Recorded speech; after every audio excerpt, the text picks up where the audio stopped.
Tudo bom?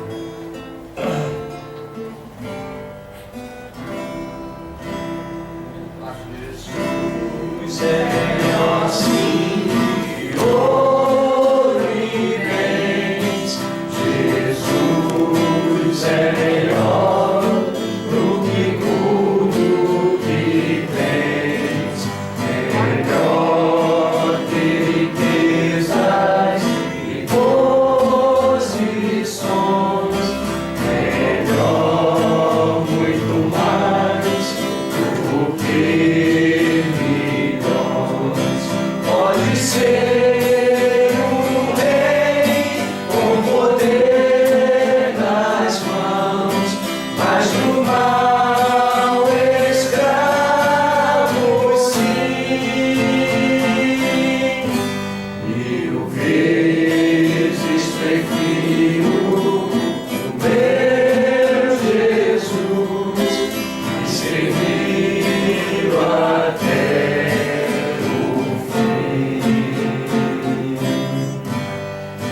Jesus é melhor que qualquer valor, amigo leal no prazer e na dor, melhor do que tudo que é pra mim, melhor que qualquer amigo, enfim. Pode ser um rei com poder nas mãos, mas do mal escravo, sim. 1000 vezes prefiro o meu Jesus e servi-lo até o fim. Jesus é mais puro que a linda flor. Jesus é o sol da justiça e do amor. Jesus é a fonte que satisfaz, caminho, bem, verdade e paz. Pode ser um rei com poder nas mãos, mas do mal escravo, sim. 1000 vezes prefiro o meu Jesus e servi-lo até o fim. Glória a Deus. Meus irmãos, boa noite. Mais um sexta-feira. Ainda não cumprimentei, né? Uma alegria poder estar aqui com vocês mais uma vez para a gente continuar aprendendo um pouquinho mais sobre essa semana especial de compaixão. Vou ajudar aqui aqueles que não têm Bíblia, mas aqui se precisar. Você vê que a idade ela realmente chega quando você só se dá conta de certas coisas depois que não dá mais para voltar atrás, né? Hoje eu tinha acabado de sair de casa, já estava entrando na garagem quando eu me liguei que eu estava sem óculos. Felizmente ainda não cheguei num nível de cegueira tão grande que dá para eu me locomover. Aliás, a minha história de uso de óculos ela é um tanto quanto intrigante. Ela é a demonstração de que a gente tem uma natureza assim orgulhosa, né? Felizmente ainda consigo fazer as coisas normalmente sem óculos, mas você vê que se acostuma e depois ficar sem é um negócio meio complicado, né? E eu me liguei depois que já tinha saído, eu falei, agora eu vou perder muito tempo até voltar e pegar e vamos embora. Ainda bem que o texto que a gente vai ler hoje é pequeno, não atrapalha tanto. Sobre a cura do cego? Hã? Podia ser. Ia cair assim como uma luva.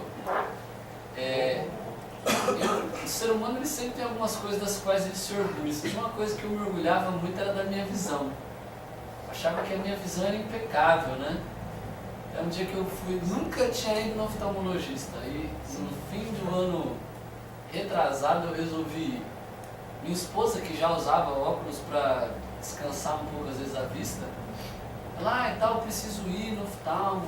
Eu falei, ó, quer saber? Aproveita e marca pra mim também que eu vou lá, né? Já tinha começado a perceber um pequeno desconfortozinho para renovar a carteira de motorista e tal, mas eu achava que era normal, porque a letreira era pequenininha mesmo. E aí eu fui lá no médico, o cara começou a fazer aquela avaliação, tá enxergando essa letra? Eu falei, não tô. Aí ele foi passando, né? Tá ficando melhor? Eu falei, tá. E passa 1, 2, 3, 4. Tá ficando melhor? Eu falei, gente, eu não sei em que ponto tá ficando melhor, né? A visão tá ficando melhor, mas o psicológico tá começando a ficar meio abalado agora. E aí terminou, ele foi passando, passou várias. E aí ele já jogou assim na bucha mesmo, para matar no peito e correr para braço, né? Falou, ó, você tem astigmatismo, para quem achava que tinha uma vista perfeita, ganhou de presente 1,5 grau no direito e 1,25 no esquerdo.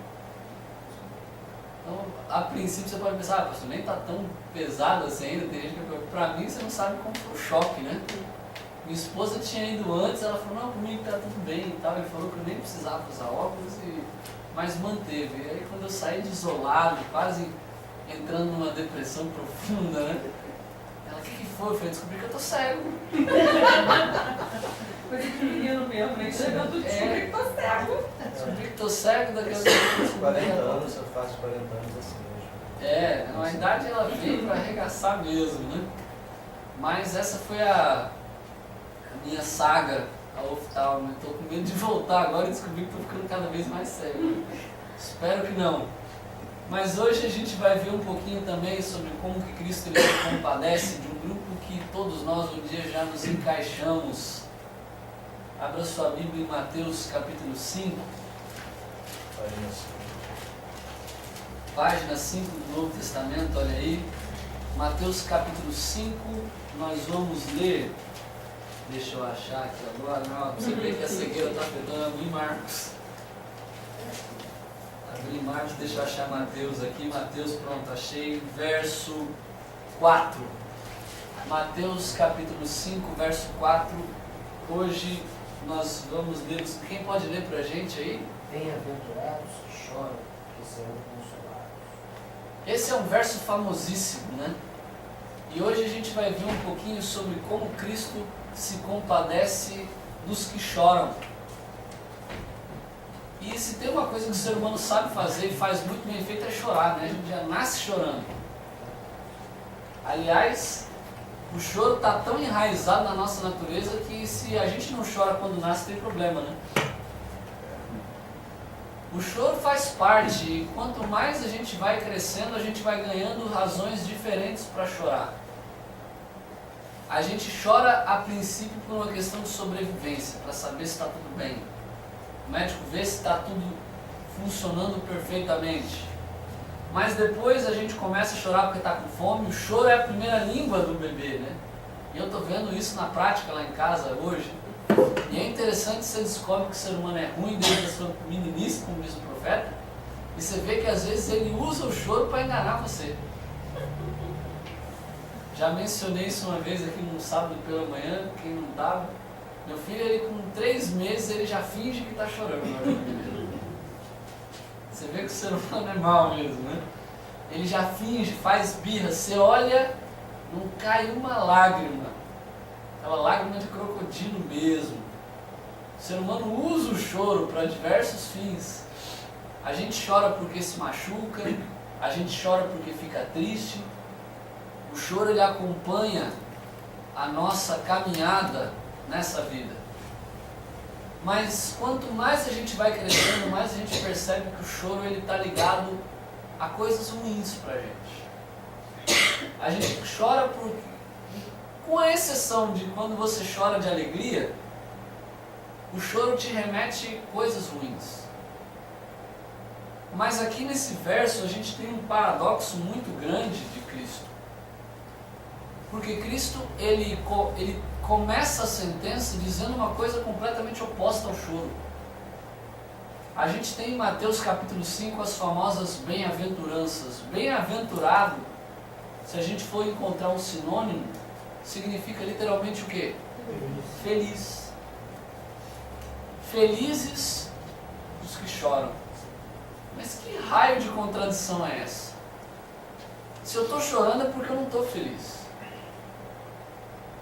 Esse verso, ele mexe muito comigo porque eu só de fato consegui compreender o verdadeiro significado dele exatamente no contexto onde eu estava falando sobre felicidade.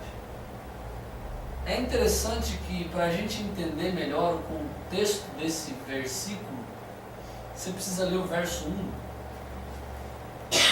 O verso 1, ele explica para a gente, quem pode ler para a gente? O verso 1. Vendo Jesus as multidões, subiu ao monte, e, como se assentasse, aproximaram-se os seus discípulos. Verso 2. E ele passou a ensiná-los, dizendo... Beleza, pode parar por aí. Aqui você tem a introdução do famoso Sermão da Montanha. Esse talvez seja, juntamente com o sermão profético de Jesus, um dos seus mais famosos discursos. Alguns dizem que ele proferiu esse discurso várias vezes, porque você tem uma cópia muito parecida também no Evangelho de Lucas, mas em uma ordem diferente, num contexto um pouco diferente. O que dá a entender que possivelmente Jesus fez esse sermão mais de uma vez. E quando o negócio é bom, precisa ser repetido mesmo, né? Agora o Mateus, ele dá um detalhe muito interessante que ajuda a gente a fazer, ajuda a gente a entender o verdadeiro sentido do que Cristo está dizendo. Porque o Sermão do Monte, ele é talvez o ensino mais profundo de Jesus nos Evangelhos. Jesus, ele começa a dar uma série de ensinos que dão um nó na nossa cabeça. Jesus, ele começa falando de felicidade. Ele passa depois a falar sobre moralidade. Mas todo o discurso da montanha, ou o Sermão do Monte, só vai fazer sentido se você entender esses dois primeiros versos. Porque o Sermão da Montanha não é dado para qualquer um. Sabe por quê? Porque não é qualquer um que tem a maturidade espiritual para entender isso que Jesus está dizendo. Quando a gente vê os primeiros versos, a gente vê que Jesus, ele faz esse discurso para quem? Para os discípulos. Para aqueles que estavam o acompanhando. É apenas para aqueles que já conhecem e seguem Jesus que isso aqui é aplicável e faz sentido. Porque se a pessoa não conhece Jesus, se a pessoa não tem a mínima ideia do que ele tem apresentado, isso aqui se torna impossível de ser colocado em prática. Apenas para aqueles que têm um conhecimento básico de Jesus, é possível compreender as verdades que estão por trás desse texto aqui, ou desses versos que a gente vai ver. Porque aqui no Sermão do Monte, Jesus, ele apresenta a ética do reino. Aquilo que ele espera dos seus seguidores. E é interessante que a primeira coisa que Jesus fala é da busca que a gente tem constantemente, que é felicidade. O primeiro passo que Cristo começa a comentar aqui é que os discípulos dele precisam apresentar felicidade. Mas que a felicidade nem sempre é uma coisa simples. E de fato eu só fui entender isso aqui num contexto muito complicado. Já falei para vocês até essa semana que alguns anos atrás eu perdi a minha avó, né?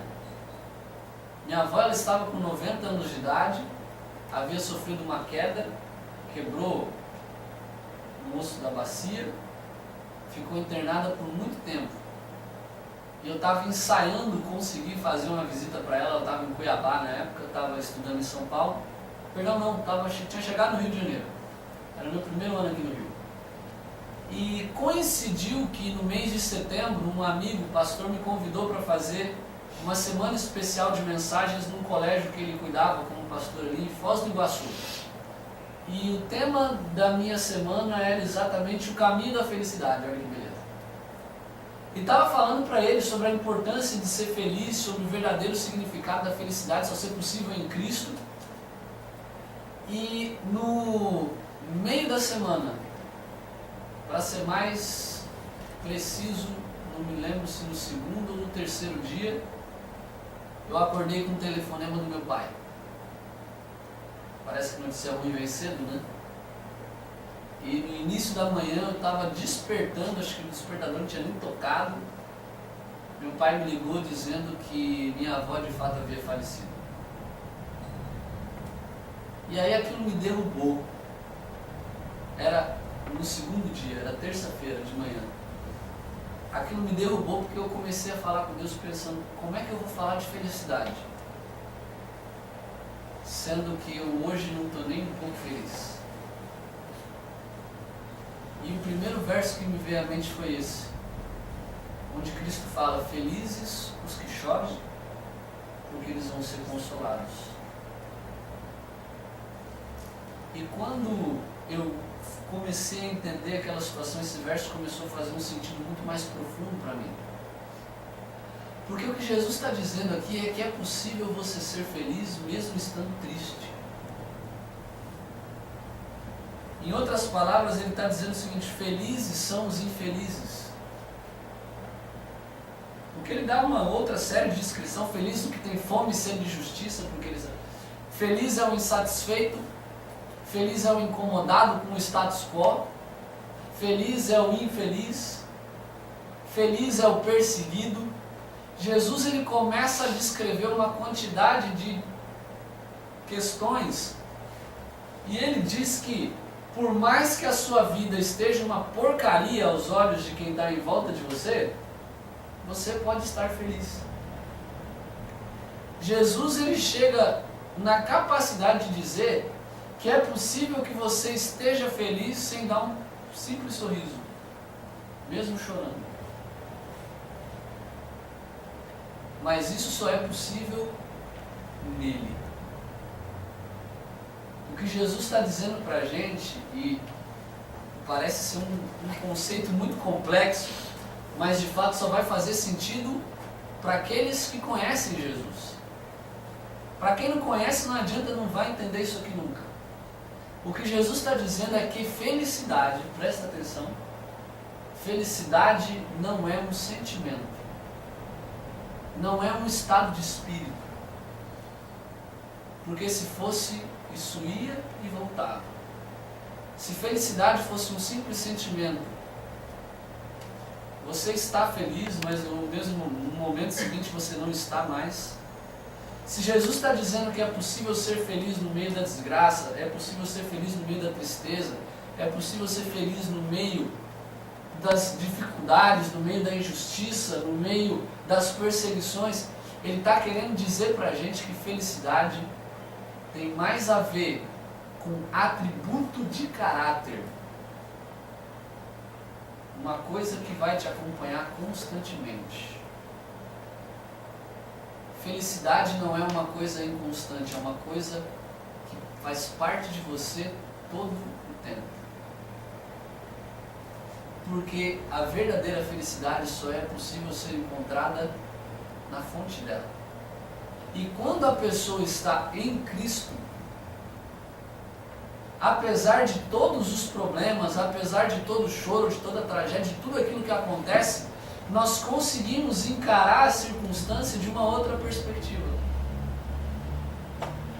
De uma perspectiva que a paz que excede todo o entendimento toma conta daquele que se encontra na dificuldade. O que Jesus está dizendo é que é possível viver sempre feliz, porque felicidade precisa fazer parte da vida. E mesmo triste é possível estar feliz. Muito confuso ou não? Eu não entendi esse atributo do caráter. Eu não entendi. Felicidade não é uma coisa passageira, que vai e vem. Igual, por exemplo, a raiva que você sente no trânsito, ou pelo menos que eu sinto quando alguém te dá uma fechada. Ou quando você fica meia hora apertando a seta e o povo não deixa você entrar. E aí vem um doido que nem deu a seta e entra de uma vez. Aquilo me deixa com muita raiva. Mas a raiva vai e vem. É um sentimento, por isso ele é passageiro. A felicidade não é um sentimento de acordo com o Evangelho, porque ela permanece constantemente mesmo no momento ela é uma virtude. Ela é um atributo do caráter, porque ela permanece inabalável apesar da circunstância. Mesmo se a gente não perceber isso. Exato. Ela existe. Ela está existe. ali. Mesmo triste eu posso estar feliz. Porque Cristo fala, felizes são os que choram. E se você chora é porque você está triste.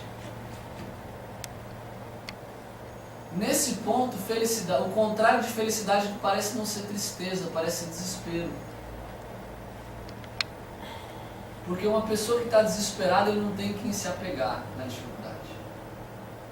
E a pessoa que é feliz, ela sabe que na dificuldade, ela tem a quem recorrer, mesmo no momento de angústia. E isso a acalma. É o que Cristo fala, no mundo vocês vão ter provações. Mas tenha bom ânimo. Em outras palavras, se anime no meio da tribulação, porque eu venci o mundo. Ou seja, o choro pode durar uma noite, mas a alegria vem pela manhã. A diferença daqueles que estão em Cristo é que em Cristo eles encontram motivos para sorrir, porque eles sabem que a sua tristeza é finita e limitada. A felicidade, o amor é parecido. São muito parecidos. A paixão ela é um sentimento, ela passa. Agora, Exato. o amor é permanente quando você ama. Exatamente. O amor, ele é uma decisão. É interessante que o amor ele tem a ver com decidir. É uma ação, uma atitude. Por isso que Jesus falou que eu posso amar o meu inimigo. Porque mesmo odiando ele, eu posso agir de forma diferente da forma como ele age comigo. E a felicidade é aquilo que me move. Por quê? Se felicidade só pode ser possível na pessoa de Cristo, em Cristo eu encontro motivação para suportar os maus dias quando eles vêm. Aquilo faz parte de mim. Ninguém rouba aquilo de mim. Por isso que o contrário de uma pessoa feliz não é uma pessoa triste, é uma pessoa desesperançosa. É uma pessoa desesperada. Porque a pessoa feliz sabe que Cristo está com ele no momento da dificuldade. E isso acalma. Aquele que está em Cristo, ele consegue, no meio do furacão, no olho do furacão ali. Não está dizendo que ele vai ficar alheio ao problema, quer dizer que em meio ao problema ele tem paz. Uma paz que a Bíblia chama que excede todo o entendimento, porque quem não está em Cristo não entende como é que a pessoa pode permanecer inabalável no meio da tribulação. No caso dos três, você conhece uma pessoa assim? É possível? Em Cristo? Ou conheces? Conheço algumas. Não. É presente. Você tem alguns episódios na Bíblia, por exemplo, os amigos de Daniel na fornalha. Na fornalha. O fogo está pegando em volta deles, mas eles estão de boa. Estevão, excelente exemplo. Estevão está sendo apedrejado e está cantando. Você pega os mártires da igreja, estão sendo queimados vivos. Conta a história de um deles, por exemplo, não sei se foi Jerônimo ou John Huss, que o cara foi botar fogo pelas costas, ele falou: ô filhão, pode botar aqui na frente, cara, se eu tivesse com medo eu não estava aqui. Você pega os cristãos que são jogados nas arenas, o leão está vindo para cima dele, ele está cantando. Não estou dizendo que é fácil chegar nesse nível. É muito complexo. Mas é por isso que eu falei que isso só é possível em Cristo. Só é possível apegando-se firmemente a Ele, porque de fato Ele é a fonte da minha felicidade. Sim, pastor. No começo das crises do meu filho, eu tive que conversar com meu marido para ele se acalmar. Porque, assim, se a gente começasse a ficar nervoso, vendo aquilo tudo ali e desesperado, a gente não ia conseguir ajudar ele e a gente também precisa de tratamento. Porque assim, uma pessoa doente dentro de casa abala a família toda. Claro. Entendeu? A minha filha falava que ele não estava doente, que ele não tinha nada e cheio de ciúme. Vocês estão tratando ele, estão mimando ele, estão não sei o quê, falando um monte de coisa. E aí eu falava pro meu marido, calma, fica calmo. Porque ele fez isso. Tá, calma, vamos sentar, vamos conversar. Eu conversava com ele. Então assim, para você ser uma base, porque assim, eu estava me sentindo uma estrutura, a base ali. Até conversei com o pastor Roberto para eu poder sair dos desbravadores, para me poder absorver melhor isso, entendeu? Deixar os carros lá, para poder absorver melhor esse problema que estava na minha família, para eu poder Sim, auxiliar, ajudar melhor. Exatamente. E teve uma hora que eu caí, né, que eu perdi meu cachorro e eu fiquei assim, triste, eu fiquei um pouquinho deprimida. Aí eu falei assim, Senhor, me levanta, me dá força. Mas eu chorei. Depois daquilo ali, foi assim, eu acho que umas 2 horas de choro, de desespero, quando eu soube que o cachorro tinha fugido e eu não ia ver mais. E estava passando por aquela crise, estava naquele problema. Aí eu chorei muito. Eu falei assim, Senhor, não. Eu sou tua serva, eu sei que o Senhor sabe de todas as coisas. Toma conta do cachorrinho, toma conta de mim, me ajuda. E em Cristo a gente consegue encontrar, para quem não sabe, os desbravadores, eles são um projeto da Igreja Adventista voltado para os juvenis, que promove atividades de cunho social e espiritual também. Estar em Cristo, encontrar conforto no momento da dificuldade, manter a felicidade mesmo estando triste, não é uma tarefa realmente fácil.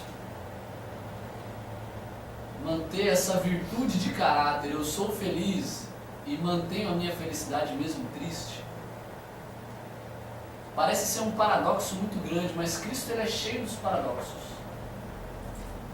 Mas é interessante que a gente vê isso evidenciado no próprio Cristo. A Bíblia apresenta algumas vezes em que Jesus chorou. Jesus era ser humano como nós, sentia como nós, se compadecia como nós e até melhor do que nós.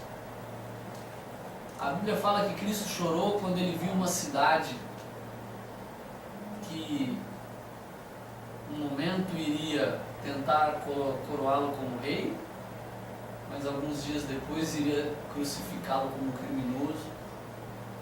Jesus ele chorou pela perda de um querido, mesmo sabendo que ele iria ressuscitar o cara logo depois. Cristo ele se compadece, e a Bíblia diz que a razão do nosso choro, ela também precisa ter uma boa razão.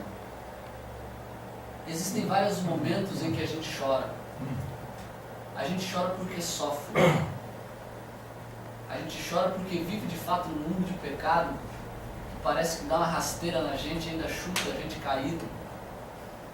E enquanto a gente viver nesse mundo de sofrimento, a gente vai continuar chorando. Mas o que a palavra diz é: tem de bom ânimo, porque eu venci o mundo. A Bíblia tem uma promessa fantástica, onde fala que o próprio Deus um dia vai enxugar dos nossos olhos toda lágrima. Existem outras razões também pelas quais nós choramos, que fazem com que, já tirou a palavra, Romário? Com que a gente possa experimentar felicidade no choro. Você quer ver uma boa razão para chorar sendo feliz? Quando nós reconhecemos a necessidade que temos de um Salvador. Quando a gente chora pelo nosso pecado, a gente encontra felicidade porque encontra ali alguém que pode nos perdoar.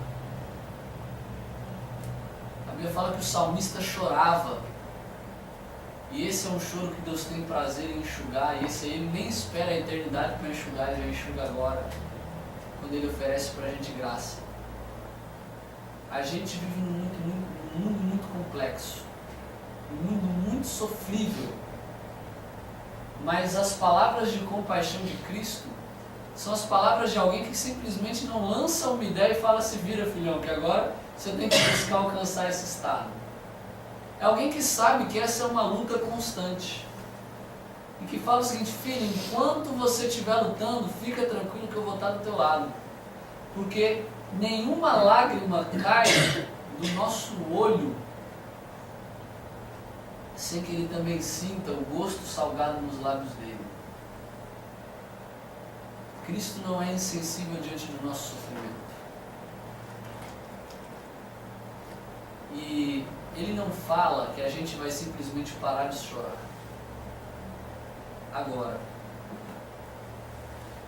Depois ele vai. Mas ele fala: felizes os que choram. Felizes aquele que guarda, aquele que não guarda, aquele que põe para fora. Porque ele vai ser consolado. Não é? Ser feliz no momento da tristeza tem a ver com o temperamento da pessoa? Pode ajudar, mas não vai definir. Ser feliz em momentos de dificuldade não tem a ver com ser debochado, não tem a ver com ser irreverente. Ser feliz em momentos de dificuldade tem a ver com experimentar a paz que excede o entendimento. É quando você está triste, aquilo te incomoda, mas você sabe que em Cristo há refúgio, em Cristo há socorro. E isso faz com que o seu choro seja um extravasar, mas não seja algo que te tire o sono, que te roube a felicidade.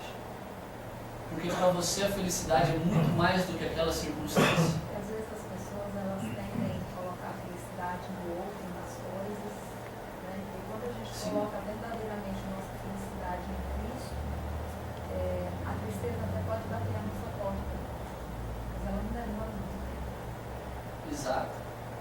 E aí você tem um contraste. As pessoas costumam dizer que estão felizes, mas aquele que está em Cristo, ele é feliz. Ele permanece constantemente experimentando a verdadeira felicidade, que tem muito mais a ver com um sentimento de gratidão, cuidado, amparo e proteção do que simplesmente viver constantemente com um sorriso de orelha a orelha. Você tocou em um assunto que me fez lembrar do meu padrasto. Eu contei aqui, assim, você falou um pouquinho antes, a questão da gratidão. Ele sempre dizia que felicidade é a pessoa grata a Deus. A pessoa feliz, ela é sempre grata a Deus. Ele sempre dizia pra gente, quando eu via a gente cabisbaixa, assim, triste, um dos filhos, ele sempre falava: ó, seja grata a Deus por tudo que acontece na tua vida e por tudo que você está acontecendo. Ser feliz é viver em paz. E essa felicidade, como um atributo de caráter, como uma virtude do ser, ela só vai ser possível quando a gente estiver ligado à fonte dela. E essa fonte de paz só pode ser encontrada no Príncipe da Paz. Que em Cristo a gente encontre consolo para as nossas lutas. Que em Cristo a gente encontre consolo para as nossas dificuldades, para as nossas angústias. Que em Cristo a gente possa experimentar paz em meio à tormenta.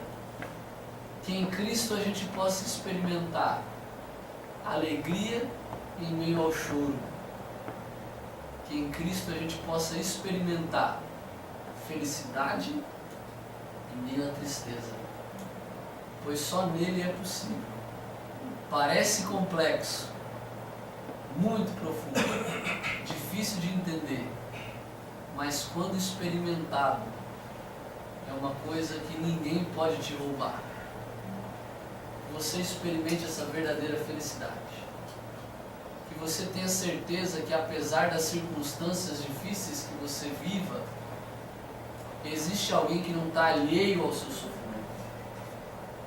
Que você tenha certeza de que no momento de maior dificuldade, é exatamente nesse que Cristo se coloca de pé ao seu lado. Porque o sofrimento de seus filhos não é algo que passa desapercebido por ele. Termino com a frase do apóstolo que fala: lançando sobre ele todas as nossas ansiedades, porque ele tem cuidado de nós. E a paz de Deus, que excede todo o entendimento, tomará conta do nosso coração. Que Deus nos abençoe, nos ajude a sermos felizes, mesmo enquanto choramos, porque vamos ter a certeza de que a verdadeira e plena felicidade só é possível nele. 27.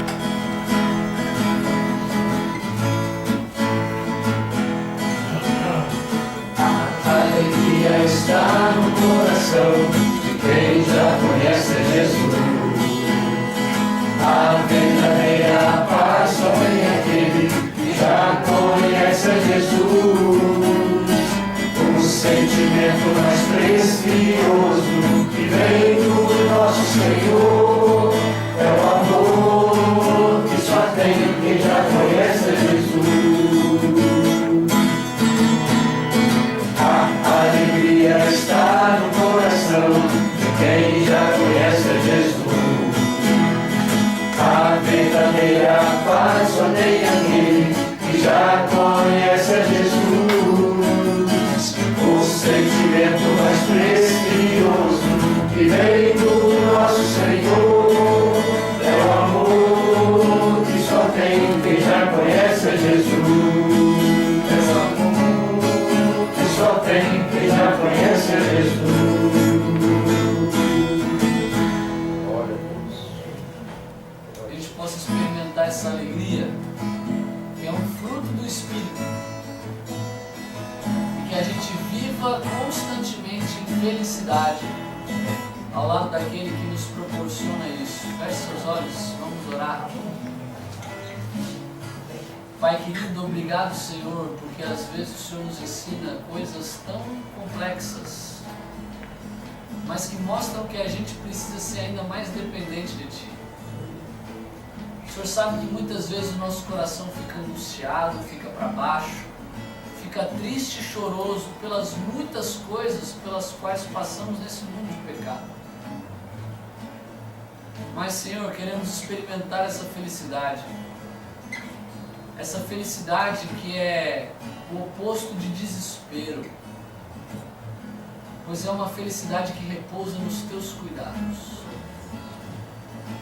Que o nosso caráter, que a nossa vida possa ser feliz, mesmo em meio às tribulações, mesmo em meio às dificuldades, mesmo em meio às perdas, que possamos encontrar em Ti motivos para mantermos a paz.